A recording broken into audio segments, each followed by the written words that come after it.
Hi, you're on the Reddit Confessions channel. Today's story starts with two plates.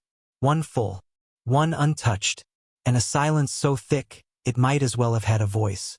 The fork sat in place, perfectly parallel to the knife. Not a smear of syrup on the plate. She always used to tear into pancakes. She once cried over blueberry ones that came without butter. But now, they just sat there, getting cold like everything else in our marriage. She didn't say a word, just scrolled. Left thumb flicking up her phone screen like it was muscle memory. Occasionally, she'd smile, never at me, just at whatever was happening on the other side of that glass. That morning was the 5th time in a row she made breakfast and didn't eat it. Like a weird ritual. Cook, plate, sit, ignore, scroll. It wasn't anger. It was absence. She was present physically. That made it worse. It wasn't like she'd packed a bag or stormed out. It was like she'd just left the room in her mind and forgot to take her body with her. The silence had a shape now, a daily routine. She'd talk to the cat more than me. She'd ask AI to recommend vacation spots, but wouldn't respond when I asked if she wanted to go away for a weekend. I became background noise in my own house, like the dishwasher humming when no one's around to unload it. I stopped trying to talk after she rolled her eyes when I asked if I could sit next to her on the couch. She didn't say no, just sighed, long and sharp, like it took effort to be near me. I got up and told her I'd go run some errands. She didn't look up, and yet her calendar still had our anniversary circled. What a joke. The worst part wasn't her silence. It was mine. I stopped telling anyone what I was going through. Not my brother, not my coworkers, not even the guy at the bar who asks, "How's the wife?" With that half smile. What was I supposed to say? She hasn't spoken more than 4 words to me in 10 days. But hey, the cat seems happy. But the final crack came the day I caught her whispering into her phone in the laundry room. That room echoes. She forgot that. I don't even flinch anymore when he walks in. I think that means I'm ready. Ready for what? I didn't ask. I didn't yell. I didn't confront her. I just stood there behind the door, heart hollowing out like someone turned a vacuum on inside my chest. That night, I made 2 plates of pancakes again. Hers stayed full. I took mine to the bedroom and started searching rental listings. I didn't sleep that night. I stared at the ceiling while the cat snored next to me. She never came to bed. I heard the television flickering in the living room until nearly 2 a.m., but not a single sound from her. No footsteps, no door creak, not even the soft sigh she used to make when settling into the blanket. Just silence and the quiet buzz of a world I was no longer part of. In the morning, she acted like nothing was wrong. She wore a charcoal blazer I'd never seen before, hair curled like she was auditioning for something. Her phone buzzed twice while she applied lipstick in the hallway mirror. I waited for her to look at me, say something, anything, but she just grabbed her keys, slipped on her heels and said, "Don't wait up." That hit me like a truck. Not because of what she said, but because I realized it was the first thing she'd said to me in 4 days.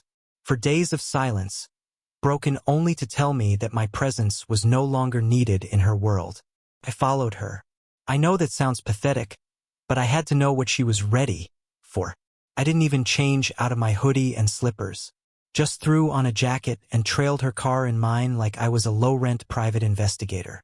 I felt stupid, desperate, but more than anything, I felt empty. She didn't go to work. She didn't go to her friend Jenna's place like she usually claimed. She drove to a downtown cafe, not one we'd ever been to together. Parked, got out, and there he was. He wasn't tall. He wasn't flashy. Just some guy in a beige coat, already waiting with 2 lattes in his hand. She walked up and kissed him like she hadn't just left a husband at home feeding a cat and quietly breaking apart. He handed her one of the cups, then wrapped his arm around her like he owned her. She leaned into it. They didn't even look around, didn't check if someone saw. That hurt more than anything, the comfort in their routine, the casual ease of it all. I don't remember driving home. I know that sounds cliché, but I honestly don't. One second I was parked across the street trying not to cry, and the next I was back in our driveway, sitting motionless in the car with my hands locked on the steering wheel. I didn't yell when she got home. Didn't accuse her. Didn't show her pictures or demand an explanation. She came in hours later, humming to herself while scrolling through her phone. I just nodded and said, "Dinner's in the oven," because I had a plan now. No big scene. No smashed dishes. No begging. If she was ready, then I was going to show her just how ready I could be too. The night after I followed her, something inside me calcified. It wasn't rage. It wasn't even grief. It was clarity, the kind that sneaks up on you after enough neglect. I stopped hoping she'd turn back into the woman I married. I stopped wishing for apologies or explanations. Instead, I made a mental checklist, not of things to say or confront, but of steps to disappear. Started small. I backed up my files from the shared laptop onto a private drive. Bookmarks, passwords, scanned documents. Anything that had once lived in our digital life was now mine alone. I created a new email address, reserved a P.O. box across town, redirected a few bills to my name, quietly, deliberately, like someone dismantling a house from the inside out, one nail at a time. Mallory didn't notice, or maybe she didn't care. The next morning, I left early to pick up cat food. I was gone for 6 hours. Not once did she text to ask where I was. When I got back, she was on the couch, laughing at something on her phone. She glanced up, made a non-committal grunt, and returned to her scrolling.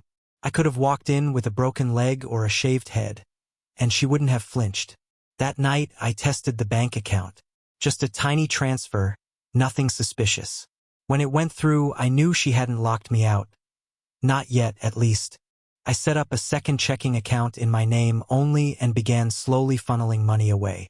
Nothing dramatic. Just enough to sustain me once I vanished. Every time I made dinner, I cooked double and froze half.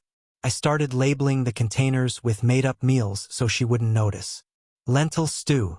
Thai curry. Roasted chickpeas. I don't even eat lentils.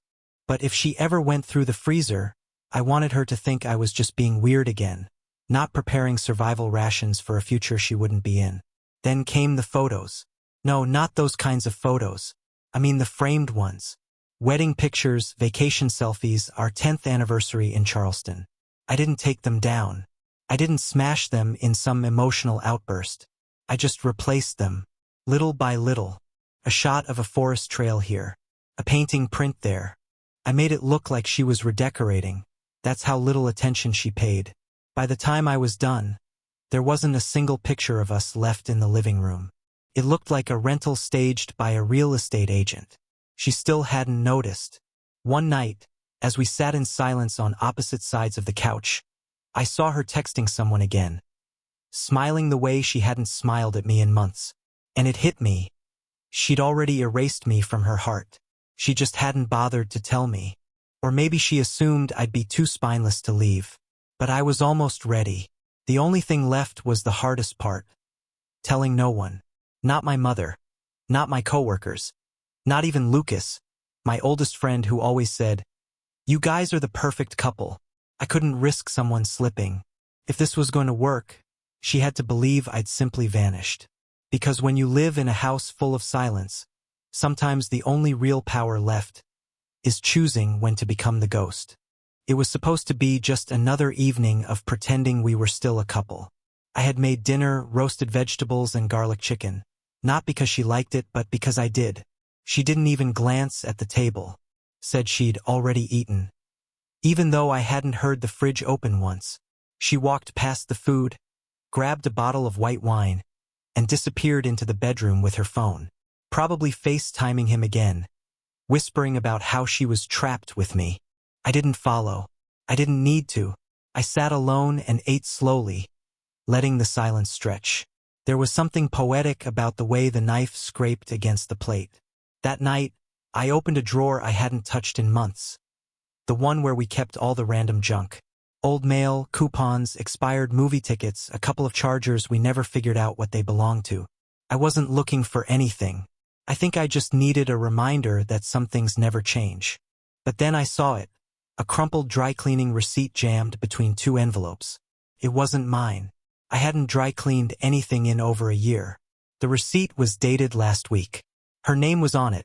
along with a list of 3 items: a silk blouse, a black blazer, and a dress. The same dress she claimed she'd donated months ago. I looked at the address. It wasn't the cleaner near our house. It was one across town. The same area where I'd followed her to that cafe. Now, maybe that sounds small. Just a dry cleaning receipt. But when you're living in a house built on silence and half-truths, small things scream louder than arguments. She didn't want me to know where she really went during the day. And she definitely didn't want me to know that the dress she gave away was still very much in rotation. Just not for me. I folded the receipt and slid it into my wallet. Not because I needed proof, but because I wanted to carry that moment with me. A souvenir from the exact second I stopped wondering if I was crazy. The next morning, I told her I had to work late, which was a lie. I just needed space. I drove out to a coworker's house who was selling his RV. I joked about buying it once, and now I was deadly serious. I didn't sign anything, just asked 1,000 questions and pretended like I was a man still considering his options. That night, she came home humming again. Same hum, same whine. I watched her from across the room as she scrolled through her phone. She was grinning at the screen, typing fast. I leaned on the doorframe and said, "You seem happy lately." She froze just for a split second before recovering. "Guess I just like my own company," she said with a smirk. I nodded. "I guess I do too." Then I walked past her and into the kitchen, heart racing. It was working. She didn't know. She still thought I was the fool who made dinner and disappeared. And she had no idea that her silence had birthed a plan in me so clean, so sharp, that by the time I was gone, she'd realized she'd been ghosted in slow motion. The countdown had officially started. It was a Wednesday when I first tested how far I could go unnoticed. I didn't leave a note. I didn't say where I was going. I just walked out around 7 p.m. Left the front door slightly open, just enough for a breeze to announce my absence, and drove off. No destination, no plan, just a full tank of gas and the need to prove something. I parked in the lot of a 24-hour grocery store and sat there, engine off, watching strangers come and go. It was peaceful in a way our house hadn't been in months. No forced silence, no tight-lipped dinners, no pretending. Just me, my thoughts, and the soft hum of life happening somewhere else. At 9:12 p.m. I checked my phone. No messages. 10:03, still nothing. By midnight, I drove home. The door was still ajar. Lights were off. The wine bottle was half empty on the counter. She was in bed, face turned away, phone glowing under the covers. I stood in the doorway for a minute longer than necessary. Nothing. Not a flinch. I could have been a stranger breaking in and she wouldn't have noticed. Or cared. That's when I knew she wouldn't stop me. When I left for real, she wouldn't chase. Wouldn't call. Wouldn't ask why. So I started pulling threads. I canceled our couple's yoga membership, the one she forgot we still paid for. When the email notification came in, she didn't ask. I quietly sold a few of my old collectibles online. Moved boxes into my car under the cover of grocery trips. I closed out our joint Amazon account. Changed passwords to things she never used but might later try to access. Every day, one piece of the puzzle vanished. She didn't notice. And then, I found something that nearly stopped me cold. A box in the closet behind her winter coats. Not hidden well, just tucked away. Inside were letters. Old ones. Handwritten, folded, aged at the edges. At first, I thought maybe they were mine. Maybe something sweet she'd saved from our early years. But no, the handwriting wasn't mine. The tone wasn't mine. They were from him. Not recent but not ancient either. From 2 years ago, back when I thought things were fine. Love notes, weekend memories, even sketches. He drew her, for God's sake. I didn't know she liked being drawn. I didn't even know she could be still long enough to be someone's muse. That part broke me more than the betrayal. She had a whole secret life. A version of herself she never shared with me. I didn't just lose her. I never had all of her to begin with. I folded the letters carefully, put them back exactly where I found them, and shut the closet door. Quiet as ever. No confrontation. No rage. But inside, something settled. Something final. I wasn't leaving to punish her. I was leaving because I refused to compete with a ghost version of myself she'd already erased. The day I pulled the plug on our joint phone plan, I half expected her to come storming into the room. I waited for it. The fake confusion, the performative anger, the inevitable "why would you do that?" But nothing happened. Not that day or the day after. Either she hadn't noticed yet, or she just didn't care that the number I paid for was no longer tethered to her late-night texting marathons. That silence confirmed it. I had become irrelevant in my own marriage, and my quiet exit was almost too easy. I had already closed the cloud storage account and backed up everything I needed. Photos, videos, the scanned copy of our marriage certificate. I wasn't taking it because I valued it, but because I needed to remember this moment down the road. The moment I stopped being a husband and started becoming someone else entirely. It wasn't a midlife crisis. It was a mid-soul awakening. And then, something unexpected happened. Mallory invited me to dinner. I stared at her for a second, unsure if I had heard correctly. She was standing near the fridge, scrolling on her phone like always, and said without even looking up, "I made reservations for Friday. Don't be late." Her voice was flat, almost like she was doing it out of obligation. But that night I couldn't sleep. My mind spun in every direction. Was she trying to reconcile? Did she know I was leaving? Or was it a setup? One last performance to keep me pacified while she finalized whatever exit strategy she had? Friday came. I wore the same shirt I wore on our third date. She didn't comment. She wore that black dress, the one I'd seen listed on the dry cleaning receipt, and it hit me like a slap. The same dress she told me she'd donated. The same one she had lied about, hidden, and now wore to sit across from me in a restaurant we used to love. Over bread and awkward smiles, she talked about renovations, new curtains, a gym membership she was considering. Not once did she ask how I was. Not once did she mention the distance between us, the wall she had been stacking brick by brick for months. It was like she was trying to prove that everything was fine, as long as we both pretended hard enough. I stared at her while she talked about tile samples, and for a moment, I wondered if she even remembered who I was. I didn't recognize her anymore. Not just her face, but the voice, the gestures, the casual dismissal of everything we had been. She had already rewritten our story, cast me as the background character in her new chapter. So I smiled. I nodded. I played the part. And when the check came, I paid without hesitation.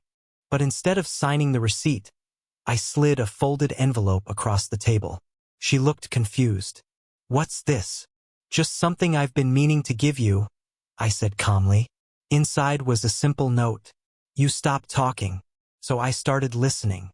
Goodbye." I didn't stay to see her reaction. I stood up, adjusted my jacket, and walked out. She didn't follow. I didn't go back to the house that night. Instead, I drove aimlessly through empty streets until sunrise painted the sky in pale orange.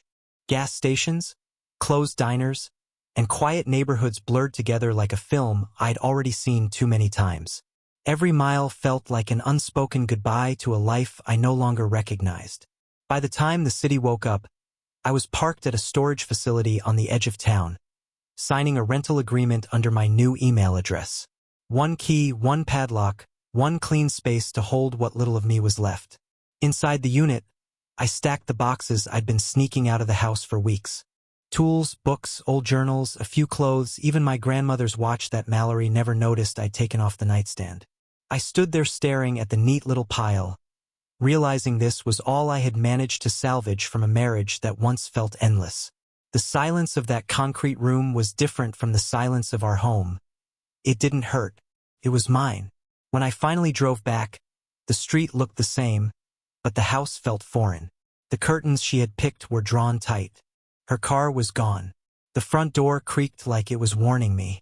I stepped inside and was hit by the smell of her perfume. Faint but unmistakable. The wine glass from the night before still sat on the counter, a lipstick smudge at the rim. It was like a crime scene where the victim had vanished and only the atmosphere was left behind. I walked through each room slowly, touching nothing. The living room no longer had our framed photos, I'd removed those weeks ago. The walls looked naked now, but somehow lighter. In the bedroom, her suitcase was half-packed on the floor. Dresses, shoes, toiletries, all arranged like a departure waiting for a green light. She was planning her own exit, maybe to run off with him. She hadn't even bothered to hide it. On her nightstand was her phone, face down but unlocked. Notifications flickered across the screen. His name, his messages, his plans. Dinner, flights, hotels. Everything she had once promised me she didn't want anymore. I stared at it, not with anger but with the clarity of someone who had finally stopped guessing. All the lies, the silences, the receipts. It was all there, spelled out in glowing blue text bubbles. I didn't touch the phone. I didn't take photos. I just closed my eyes and let the weight of the moment sink in. This was the last time I'd ever stand in that room as her husband.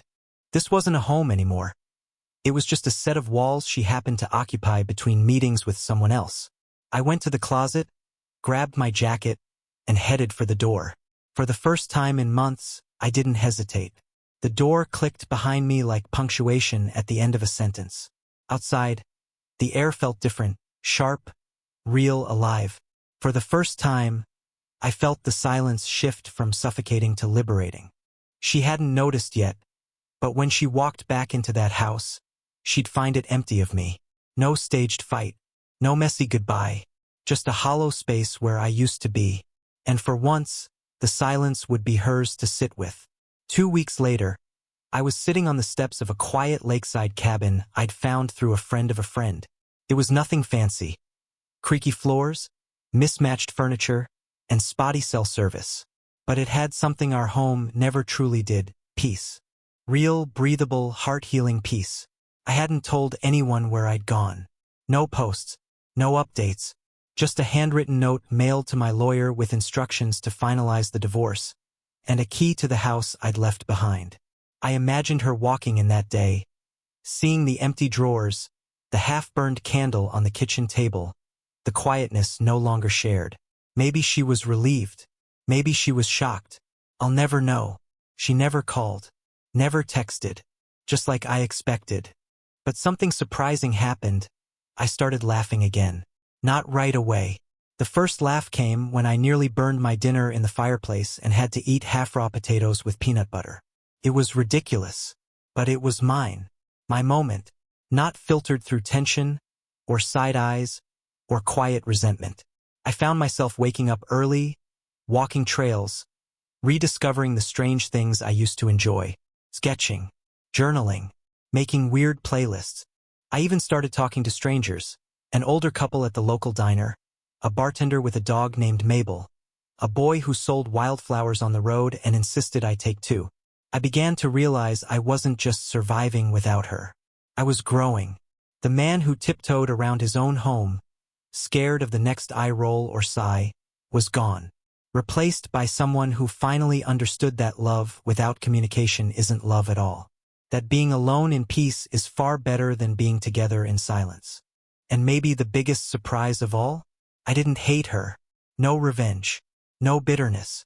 Just closure. She made her choices. I made mine. And in the end, I didn't need an apology. I needed freedom. And now I have it. So if you're sitting in a house full of silence, wondering if you've become invisible, remember this: you don't have to scream to be heard. Sometimes the loudest thing you can do is walk away.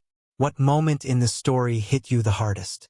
Have you ever experienced a silence that told you everything you needed to know? Let us know in the comments, and don't forget to subscribe to Reddit Confessions for more stories just like this.